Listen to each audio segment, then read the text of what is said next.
This is the No Stroke Podcast with your co-hosts David Dancero and Michael Garrow, helping you to support and thrive in life after stroke. Their podcast is designed for educational and community support purposes only and should not replace medical treatment and guidance of your own health professional team.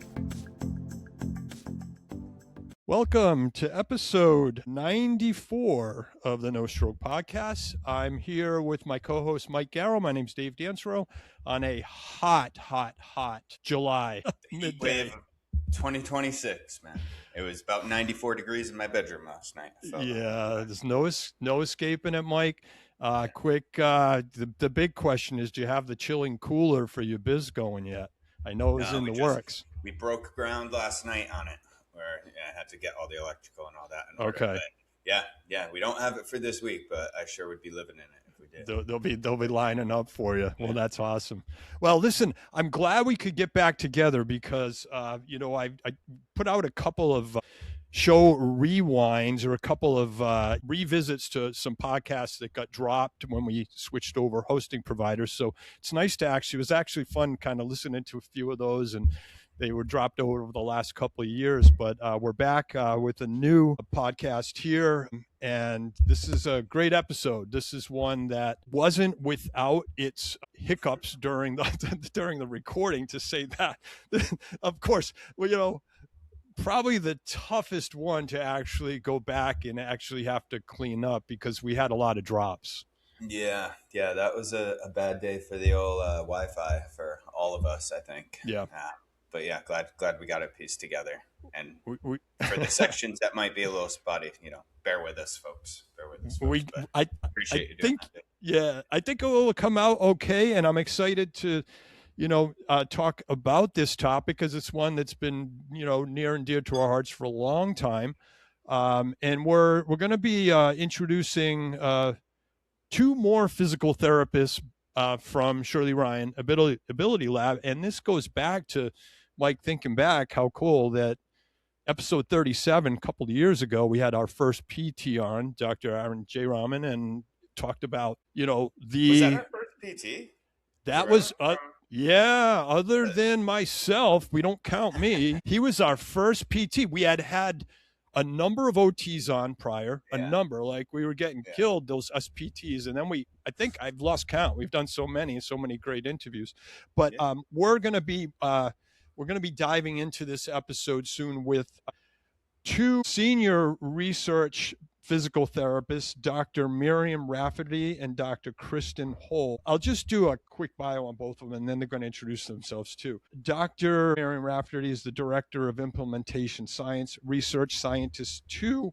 She's also Assistant Professor in the Department of Physical Medicine and Rehabilitation and the Department of Medical Social Sciences at the Department of Psychiatry and Behavioral Science. It's a long intro, but her specialty, in addition to being an active physical therapist, her specialty is she's a neuro-trained PT, and a lot of her clinical focus is around Parkinson's disease, which she'll get into more in this episode. And then also Dr. Kristen Hull, she's a senior level physical therapist, mostly in research roles there, been practicing since 2012, and sounds like she joined their staff right around then too. But she works in clinical research at Shirley Ryan. Really interesting discussion with both of them.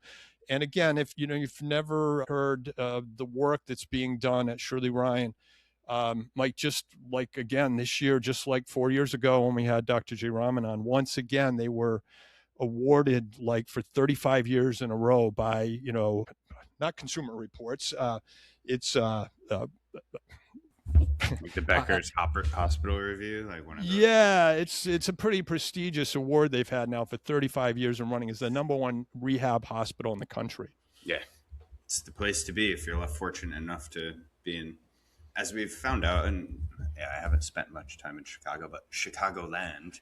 Yes, Chicagoland is a new term I learned. But it's a place to be. And I know we talked around Dan Gilbert, right, who went and he got his rehab. I think he went to Shirley Ryan, right? Yeah, I think that's ultimate. Yeah, he's trying to bring it to Detroit, and it's like, gosh, like if only there was the money to scale and build a Shirley Ryan in every state, in every neighborhood, because there's a need. But yeah, these guys are doing great work, and was a great, timely interview as well. Because like you said, we've been talking around wearables and, the opportunity, obviously you do this in your day to day, David, but like the ability of what wearable data can provide for recovery, not just for a patient to have like insights into their recovery, but, going back to the provider as well to kind of track some of those measurements and like how they're developing as well through their rehab. But I think we're at like a turning point now, when you look across the industry of everything with anything from Aura to Fitbit to, Google coming out with their own, right? Like, didn't Google acquire, I don't know if you want to like talk about that. Oh yeah, no, I'm glad you brought that up, Mike, because like fast acceleration, honestly, now there's a lot of partnerships bringing context to all this wearable data, right? Yeah. And you're seeing Whoop partnering with Abbott. You're seeing Medtronic just came out with their own private label product embedded into their product line. Yeah. Aura doing the same, and building in the clinical side really, really fast. And I think, Mike, how far ahead in our thought process were we when you'll hear Dr. Rafferty talk about, like, we're still not there, but we're getting there. We're still not there with one product, one platform that can bring in all these devices and cross condition. Yeah. And, to set the stage, like, we both watched their original CEU. Shirley Ryan has a phenomenal learning academy, and we both watched their live CEU event that both these clinicians did on expanding the clinic walls using RTM. And it was very much of interest to me because in addition to my clinical work I do as a practitioner in my solo practice, I consult with a lot of digital innovation companies. And I can tell you, I've probably had conversations with 12 different vendors at various stages, and they all just want to talk about musculoskeletal care. And I ask every single one of them, what about neuro? How are you serving that population? Have you thought of it? And they just don't have an answer. So we're just like, this is a timely conversation because I think we are going to get there fast. And to, just quickly answer your point, I'm diving deep into a Fitbit's device and the data and the analytics and the conversations I'm having with this thing. In fact, I'm running a road race tomorrow, 4th of July. And I actually dove into the data and asked, I asked, it's Google Health, Gemini, but I asked it, can I get a little more personal with you and call you Jarvis? Because like, it was kind of funny because years ago when I did a presentation, I talked about this was the future of wearables. Like, we have to have that Jarvis moment, that Tony Stark moment. And here we are like 2 years later. And I'm doing this as a teaser too, because I talk about it in my book, and that the data that this feedback that has been given me, and we'll see tomorrow because I set a goal. I want to set a certain mileage race, but the prep for it, it's been phenomenal. And that talks about that context layer. Mm-hmm. It remembers, it learns, and it helps to interpret that data to nudge the needle in behavior, because we're going to talk about that in this conversation as well. Yeah. I think the biggest thing they're doing though is like making this accessible as well, right? Like when you think about the price point, all of these products have been super high end. Yeah. $99. Right. And without a subscription as well. And like, and you know what? Big thing. Yeah. It's the model that like Aura, all these guys have had for so long. So it's like a one-time entry fee. You buy your device, but then, right? Is that? No, I am, but is that you're spot on. What they do is they're going to kind of pull me in too, because I'm already sold. But for 90 days, you get full access to the AI engine and interaction. And I haven't got to the point where I'm loading up my health record, but that's where they're going with it.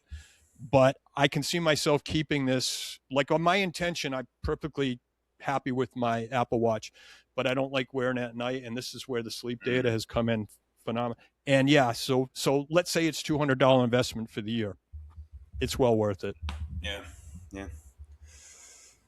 You mentioned the book, David. Yeah. That's this weekend, man. Right? Yep.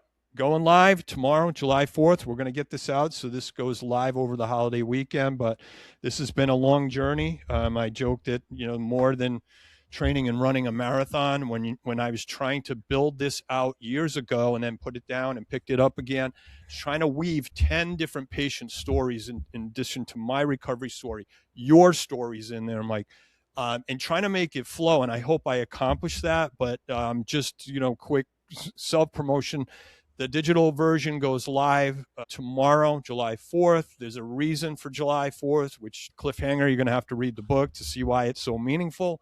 But over the course of the summer, it's going to be in print, paper, hard copy, and also audio. So throughout the fall, we'll still be finishing up our episodes, so we'll stay tuned on that. But I really feel as we get caught up with our episodes in post-production, I really hope that this starts the conversation and continues the conversation around what we started all these years ago and what I also had been doing before I met you in overtime. So in addition to the book and all the content topics, I had to work hockey in and I had to work running in. So I hope it plays well, and I'm looking forward to folks' feedback. And not everyone likes a Kindle, but it's a great way to keep that live and updated, because I hope it to be a living resource that needs to get updated. Like when we solve this engagement puzzle, I want to be able to say this was the foundation that got that working. Are you going to do an audiobook version?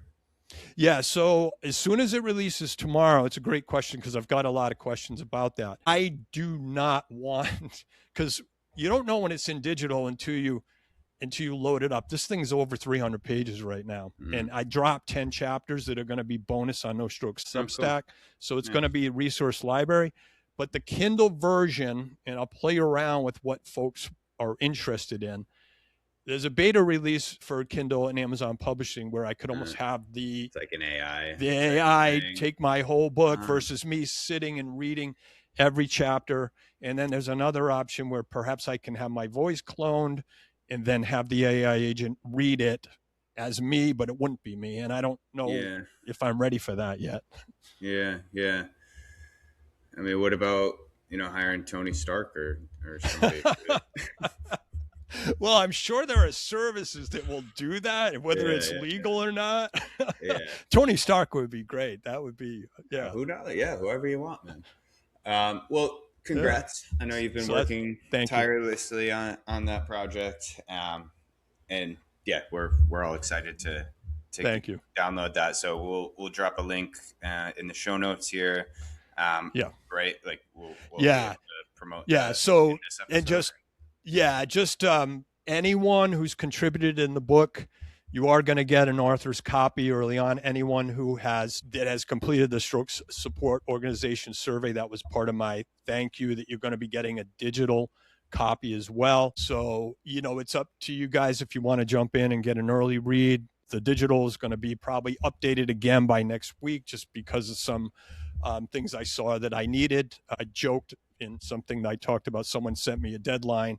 Everyone has a song. Someone sent me their song like 4 hours after I uploaded it. So there's a missing link to someone's song.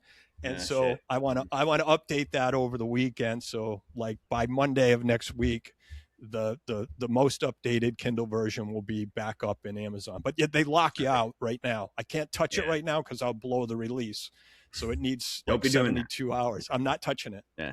Yeah. Hey, congrats. Thank you. That'll be fun. And you're scheduled for the night show and Good Morning America next week, I heard. Yeah. A little press tour. Yeah. Well, if anyone's listening who has connections, I'm in my ears. I'll be ready when you need me. So. Well, all right. We'll leave it at that so enjoy this episode 94, and probably our last PT episode. So I think so. Enjoy.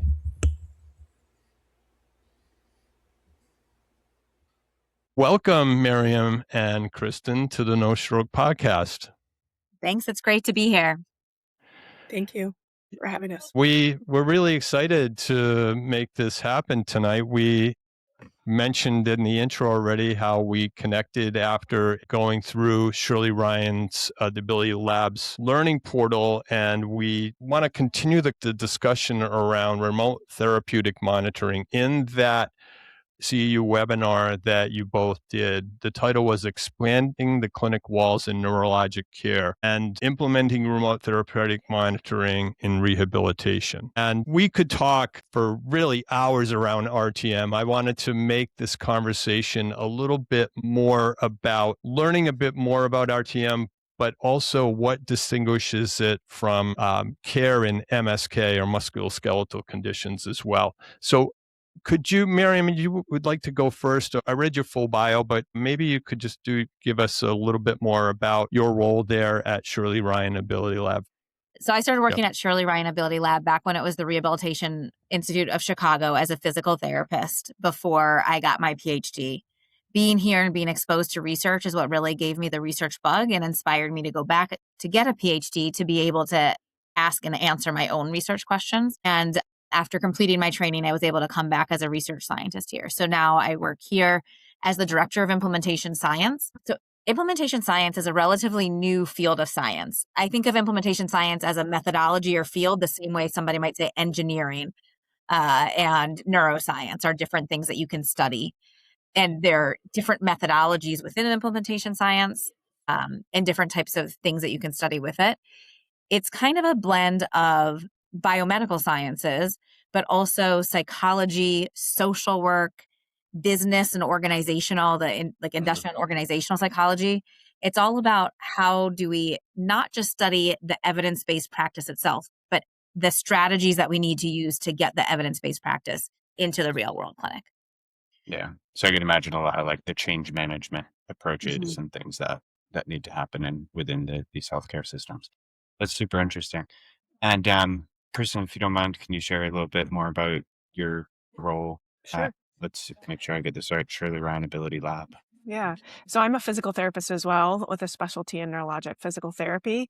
And I've been with the organization since 2012, so almost 14 years. I've worked throughout our levels of care, and kind of early on in my career, I had a bug for the research side as well. There was a technology study going on in our outpatient clinic that I was eager to get involved in, and ultimately ended up working with Dr. Arun Jairaman for several years.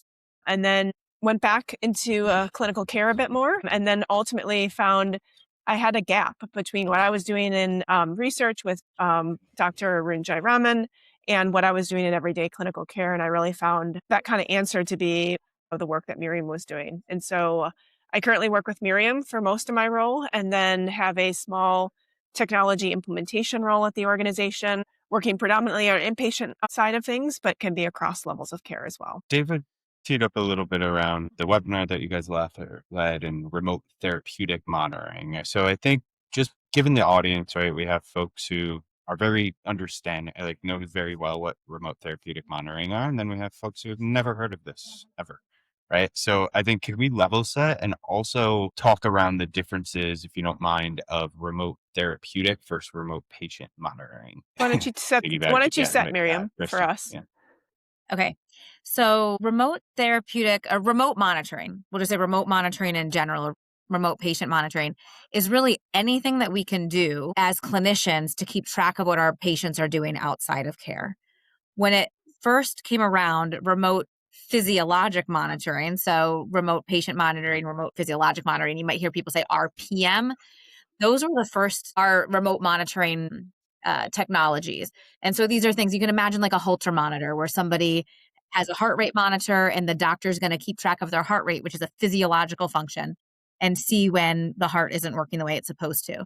Another example that's used pretty widely in medical care relates to glucose monitoring and having doctors being able to track that, or more widely than in rehabilitation. We obviously care a lot about the heart rate and blood oxygen and physiologic things, but what we really want is the response to our therapies. So we want to know if people are exercising on their own, and we want to then know, like, if their heart rate is increasing when they're exercising. Are they doing an aerobic workout of a sufficient intensity? So remote therapeutic monitoring is more about measuring what they're doing for exercise and how they respond to that exercise, whether there's pain or heart rate changes and things like that.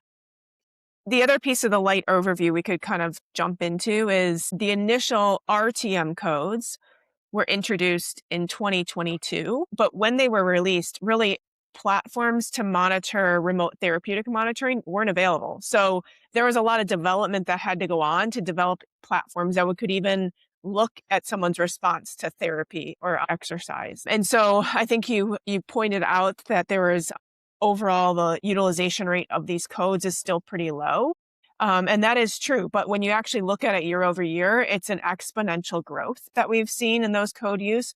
But really, some of this is an exponential growth just because the platforms weren't available to start with. And then most recently in 2026, starting in this year, Centers for Medicaid and Medicare Services ended up updating the codes. And so what they did is they lowered a lot of the thresholds to meet the criteria to bill.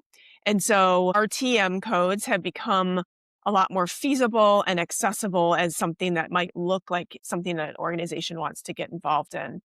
So I think overall, RTM is certainly in its infancy. And just now we're starting to get platforms that we would want to track our patients and their response to their exercise. And certainly we're kind of in that next step of figuring out how do we adopt RTM and how do we implement this in the clinical space and make this a standard part of our rehab. So that's an important distinction too. I appreciate you clarifying that, Kristen. And as adoption improves, I think one of the things, and I agree, in the early days, the platforms hadn't really caught up to where we need them to be. And early on, and when you look at some of the data, a lot of the adoption has been around using RTM for musculoskeletal conditions.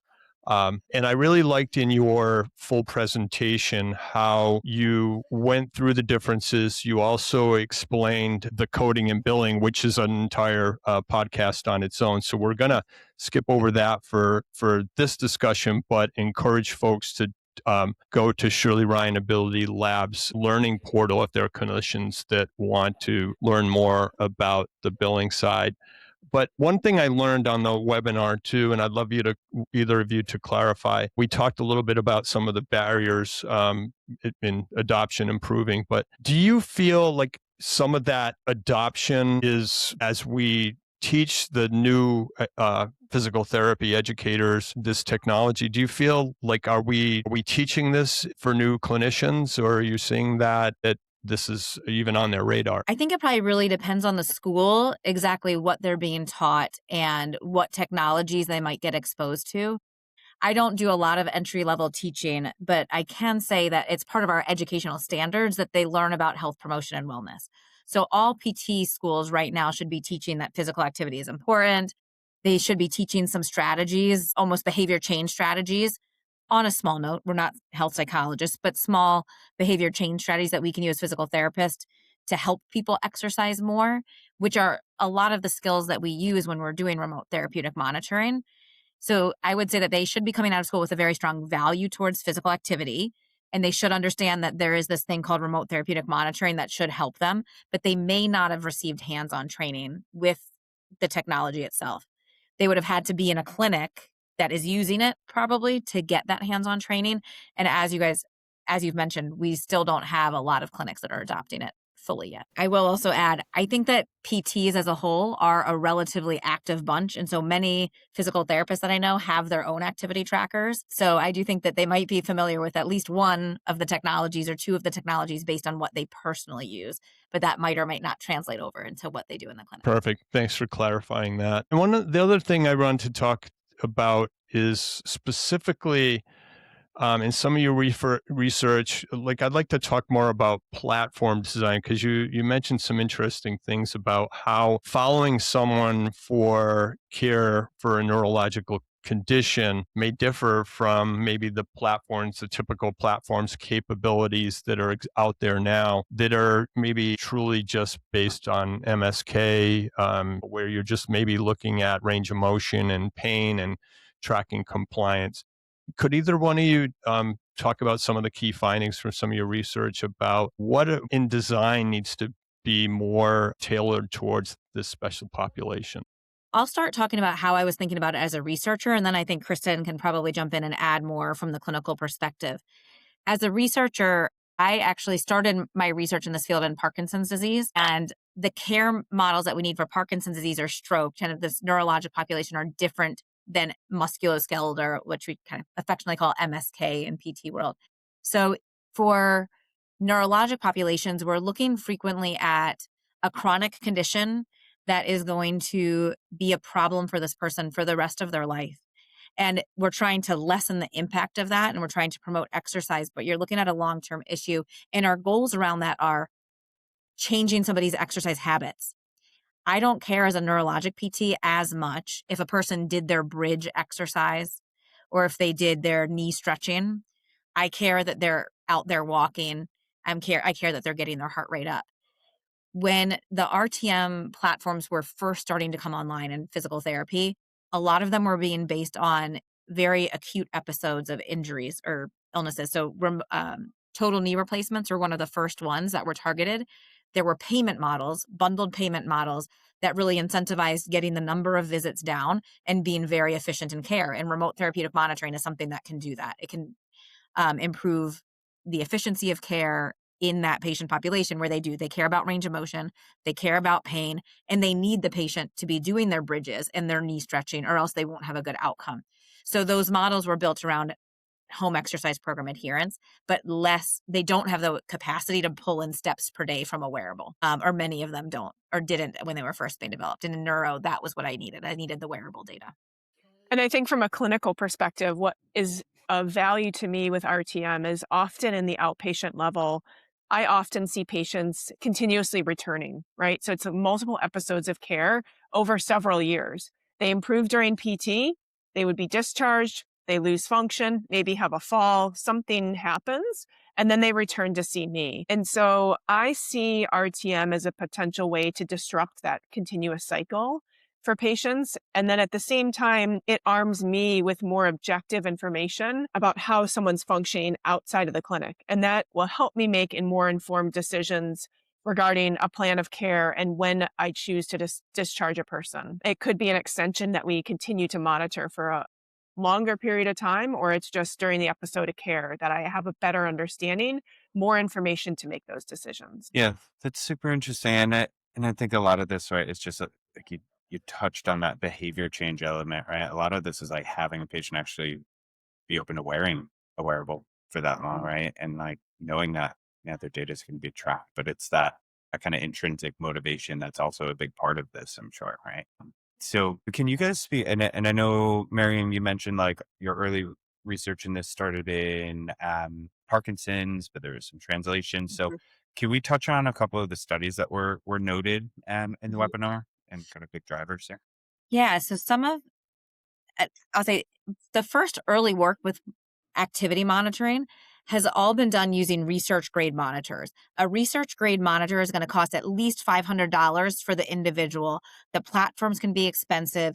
I would get so much data as a researcher that I could build my own algorithms to answer all the questions I would want to, but I'm not an engineer. I don't want to build algorithms, and my clinicians that I work with definitely don't want to do that type of work.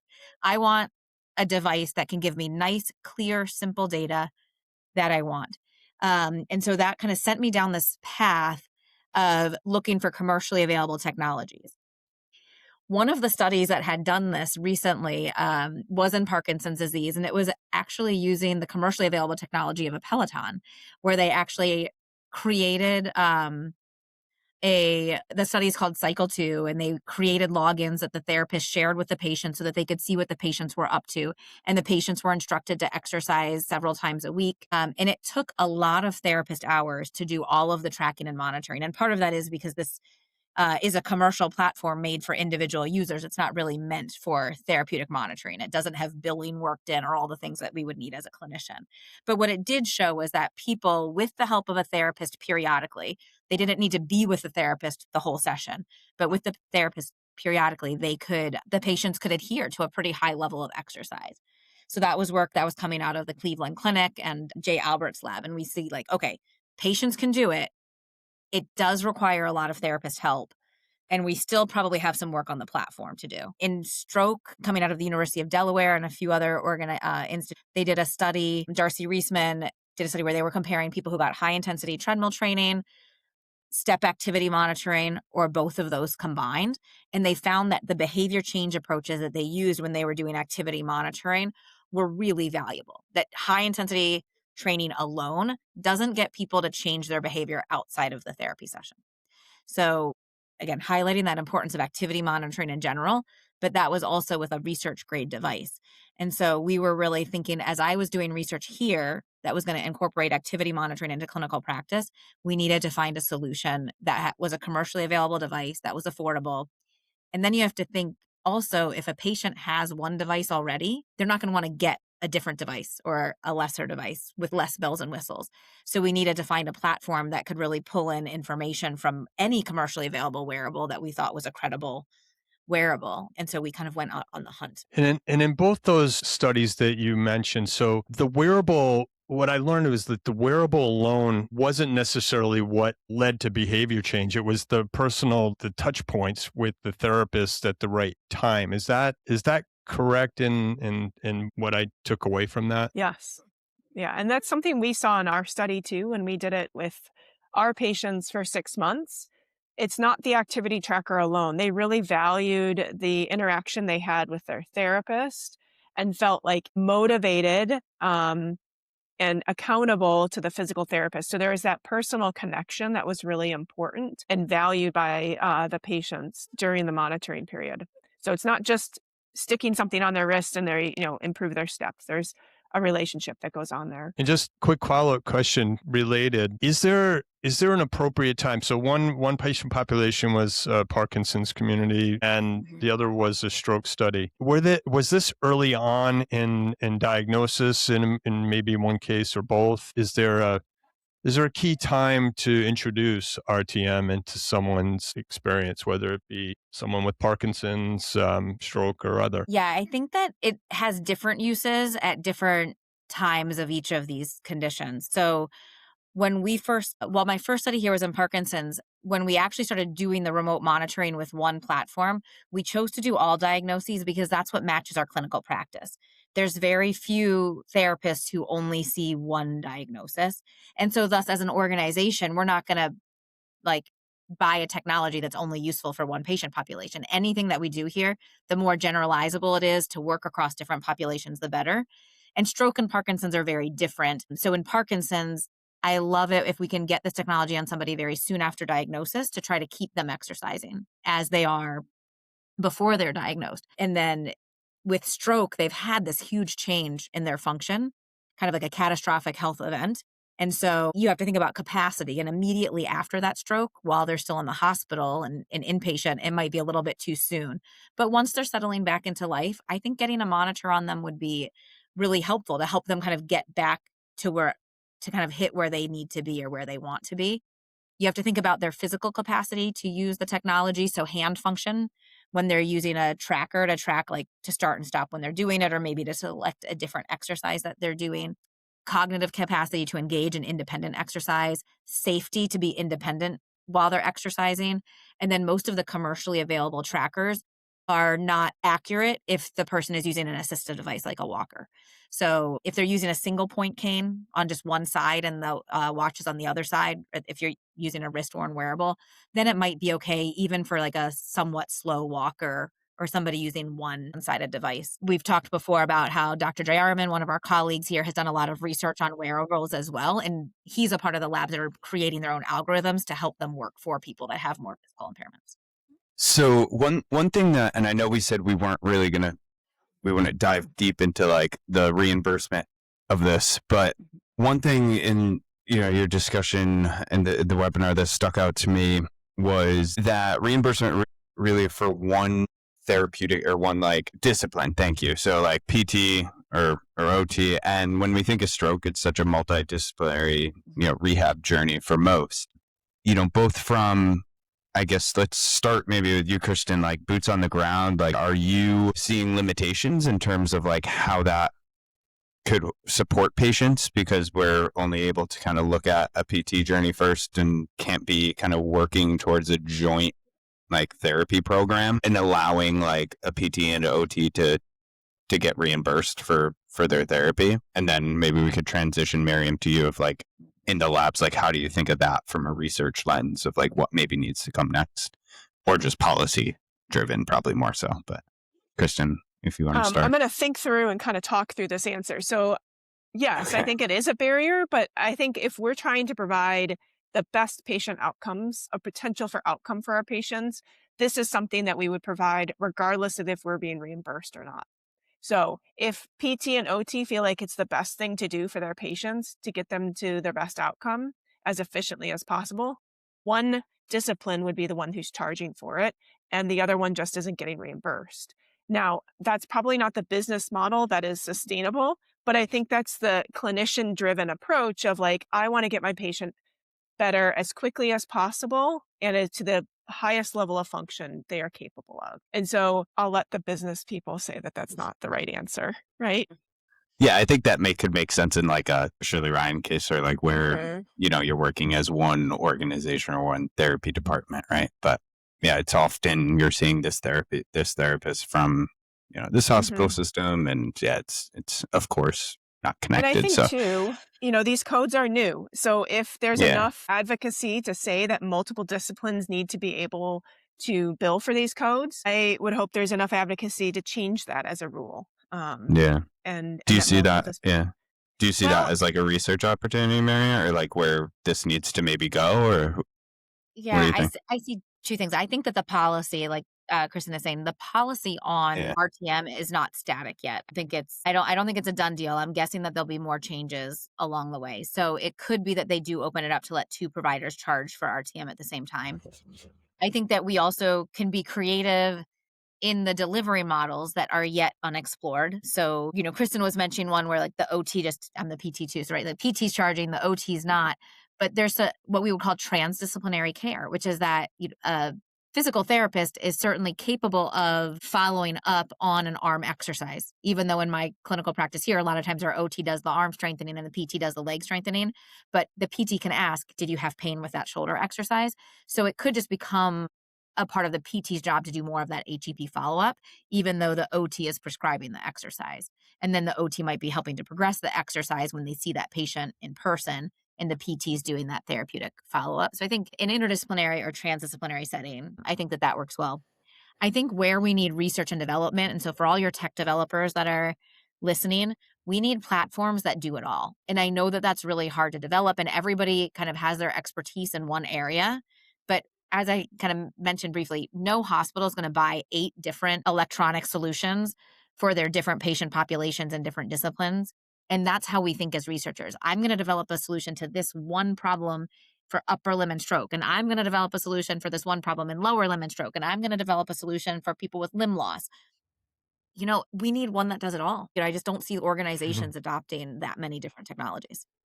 Yeah, I'm giving you a thumbs up and saying amen as you're saying that, Miriam, because this opens up like sort of a call to action, because we shouldn't expect our patients to have to switch over if they're not using RTM for physical therapy, but then they need it for speech. So it's like one of the problems that I think we see in the development of a comprehensive platform is that one system may do AI tracking well, one may have a great HEP platform for prescribing exercise, but they're not necessarily doing it all well. And I think there's a lot of room for growth and perhaps opportunity for partnerships in this area, like you mentioned. So thanks for bringing that up, Mike. That's a good question as well, because it is a pain point right now. Knowing that there are these current limitations, or there's a need to build more of a comprehensive solution, how would current RTM vendors approach Shirley Ryan Ability Lab, and maybe in your roles,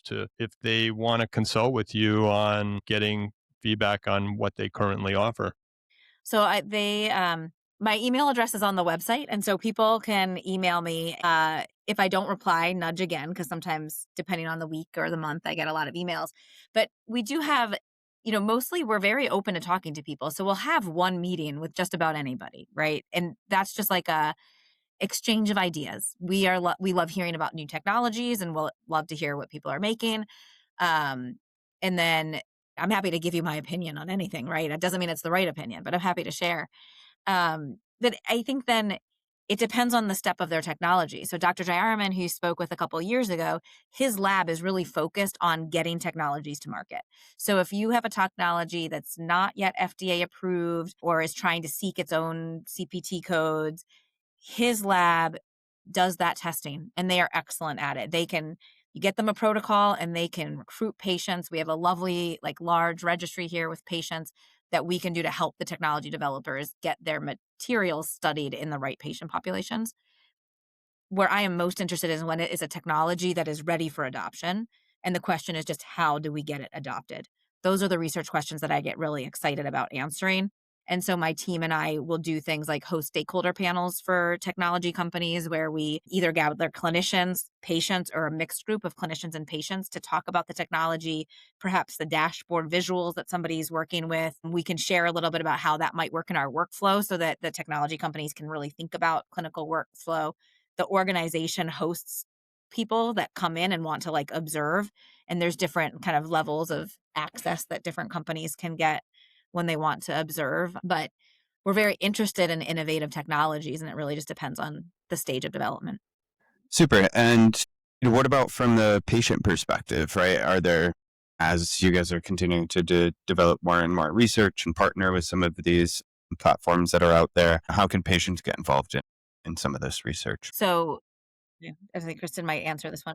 Want to jump in here? Yeah. So, there's opportunities to get physically involved in the research and be recruited, and you're doing the activity monitoring for a certain duration of time as an active participant. And those studies are recruiting, they're posted on our website. And so they can express interest through the whoever the contact is for those studies. And then Miriam mentioned there's also those kind of smaller one-offs. We're just wanting patients' perspectives and feedback. Maybe that's in a focus group. And typically we'll utilize our research registry for that. And also people could register for that of just a general interest in research opportunities, but not a specific study. And that is on our website. And I like what Dr. J. Rahman said, because of the work that goes on at Shirley Ryan Ability Lab, it stuck with me that he said patients almost have to opt out to not be involved because there's that partnership between the research and the clinical care team working together there. So if we can just take a moment, you rolled out your own RTM program at Shirley Ryan Ability Lab. So I referred them with some of the folks that I've worked with as a sort of a go live, but can you share any quick lessons learned about how was your RTM launch like? I know it's probably a work in progress. Does anyone want to kind of give a couple of nuggets from how it's going with your own program? I want to share 2 nuggets from the research projects, which said the patients that engaged with the RTM, really the feedback that we got was overwhelmingly positive. It particularly related to that interaction between the therapists and the patients. The therapists in the first month or 2 were a little bit like, wait, how do I do this? How do I set goals based on this? There was a learning curve for the therapist, but after a few months, the therapists were really excited about being able to set goals for exercise and physical activity. When we rolled it out, we did it a little bit differently. We started with home exercise program adherence because that is the technology platforms that are ready. And we're still preparing to roll out the activity monitoring part of it.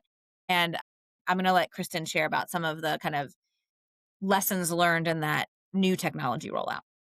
We rolled out in January of this year with our musculoskeletal platform monitoring. And I think at first glance, you're like, RTM's easy, we're ready to go. And it is complex.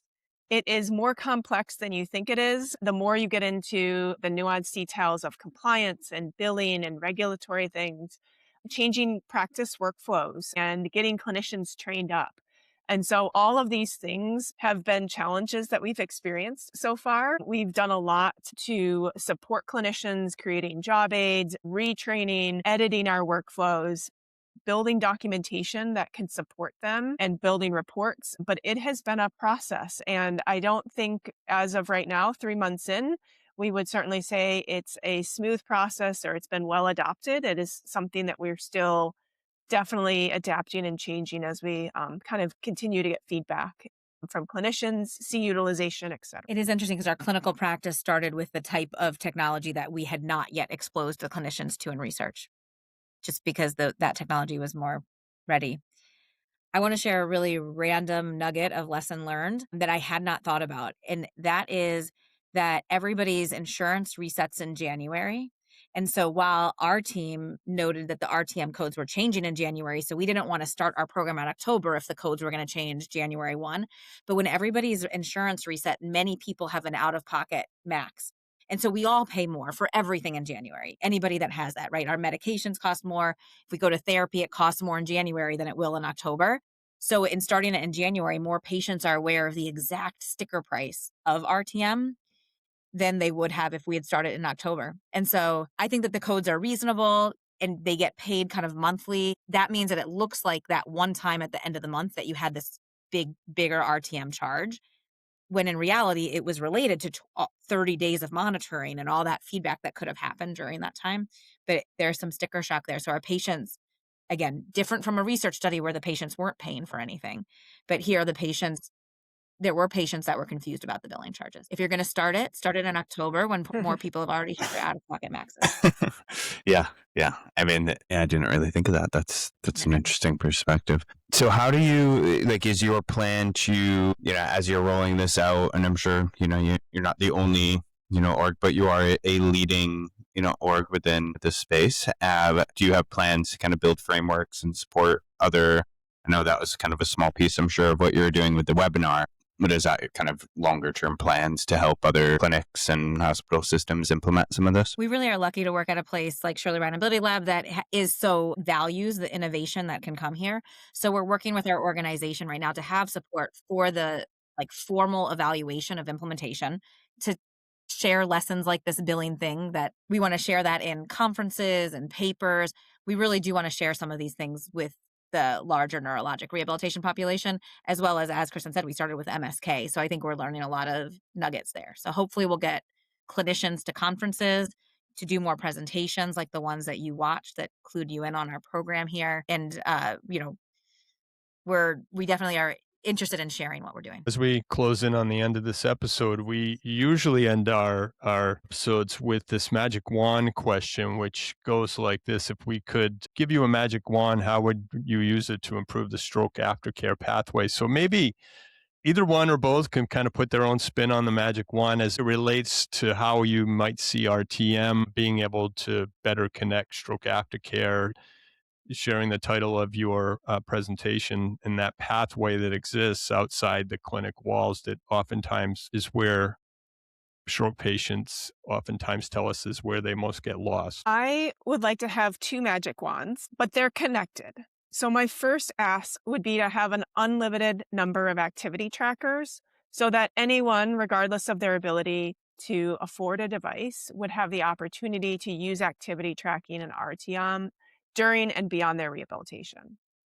And then my second ask is that I would like to see an integration of RTM with rehabilitation and general medical care as for like a holistic and synergistic care delivery. We kind of talked about the integration with PT and OT, but I would like this to be broader.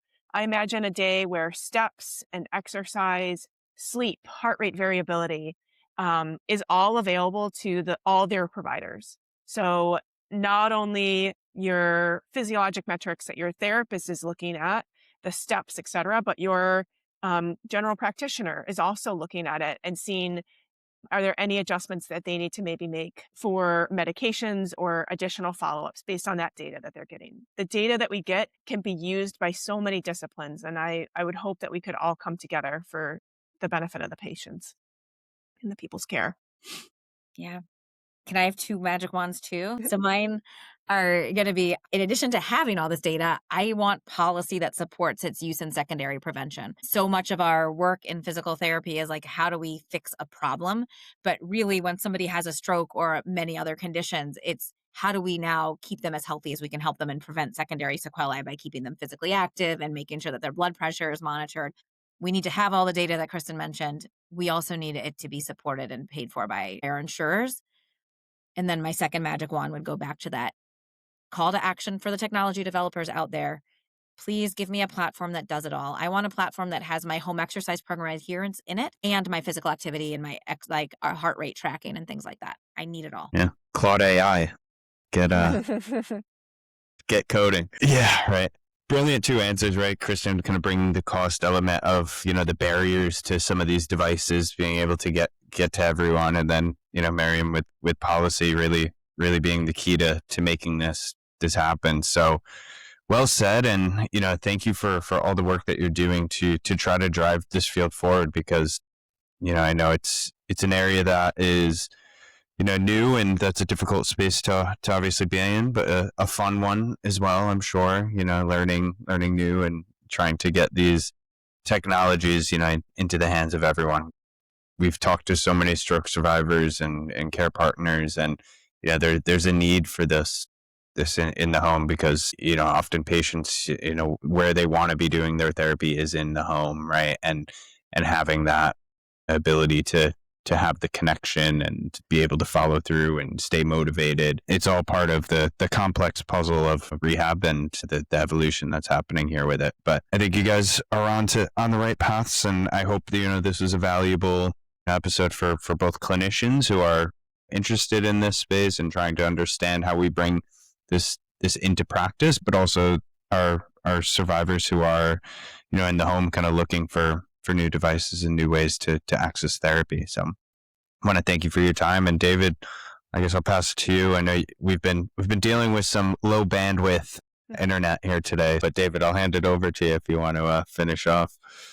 Miriam and Kristen, thank you so much for sharing your expertise and your time and bearing with our technical issues this evening. But we always like to give our guests the last word and anything that you might want to include. And I hope maybe you can talk a little bit about the resources Shirley Ryan Ability Lab has for patients and care providers. I know from looking at your site, you have a Life Center resource area and guides that are available. Maybe you could just give us a little bit of information about that. Yeah. I want to mention four opportunities for things at the Shirley Ryan Ability Lab.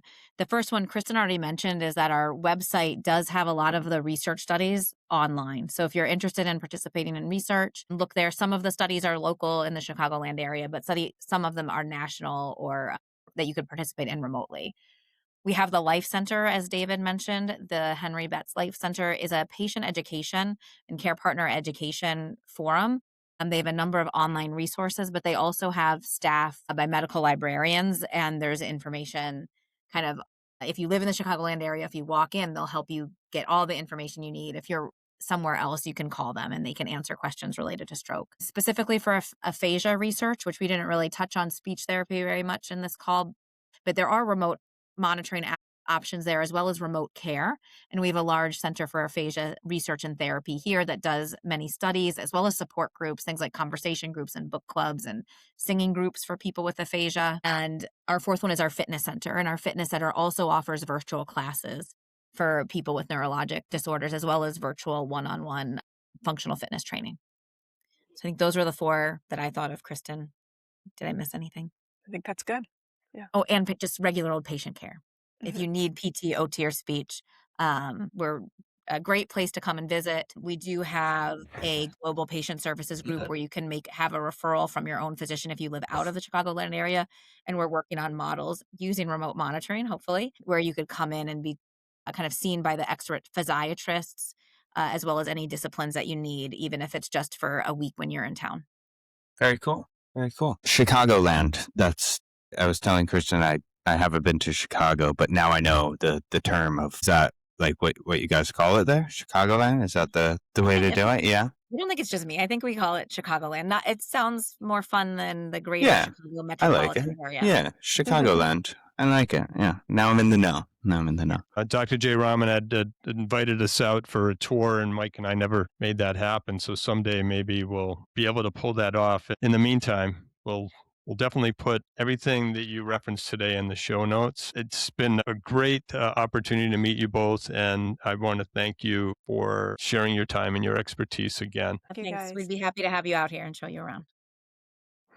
Have a good rest of your night. All right. Thank you both. All right, guys. Bye. Thank you.